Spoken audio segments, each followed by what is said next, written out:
6-year-old boy was the last survivor of a royal massacre, and the kingdom thought he was dead. Hidden inside the temple while a ruthless queen seized the throne, young Joash was destined for greatness. Raised in faith, crowned as king, and celebrated as Judah's hope, he seemed unstoppable. But when the mentor who guided him was gone, power changed everything.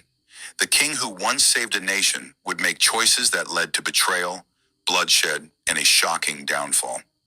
How did Judah's greatest hope become one of its greatest tragedies? This is the rise and fall of King Joash. In a time of fear and betrayal, the kingdom of Judah stood on the edge of destruction. After the king's death, a ruthless queen seized power and ordered every royal heir destroyed. The palace echoed with cries as innocent children were hunted, ensuring no rival would remain alive. But in the shadows, one woman risked everything, hiding a single child from certain death. The child, named Joash, was secretly taken into the temple, hidden within the house of God. For 6 years he lived unseen, growing quietly while a false queen ruled without opposition. Then the priest who protected him prepared a bold plan to restore the rightful king. At just 7 years old, Joash was revealed, crowned before the people as their true king. The people rejoiced loudly as hope returned, and the reign of terror suddenly came to an end. The queen cried out in anger, but her power collapsed, and her rule ended that very day.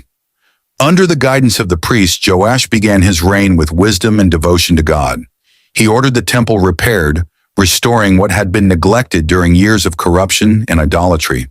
The people responded faithfully, bringing offerings to rebuild the sacred place where God was worshipped.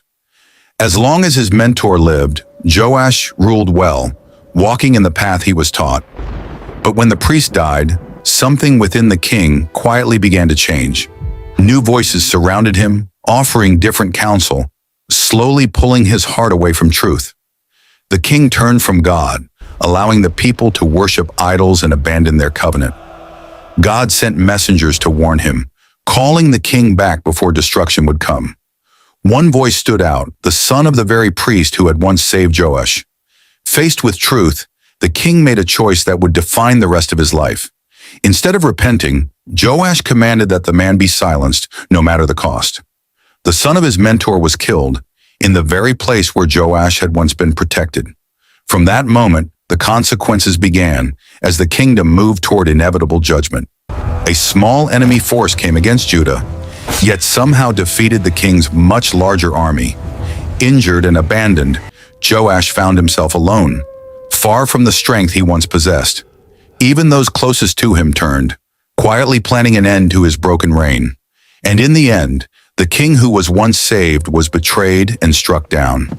He was buried without honor, remembered not for how he began, but how he finished.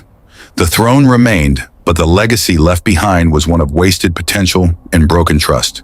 Joash was saved as a child, guided in truth, yet lost everything when he chose another path.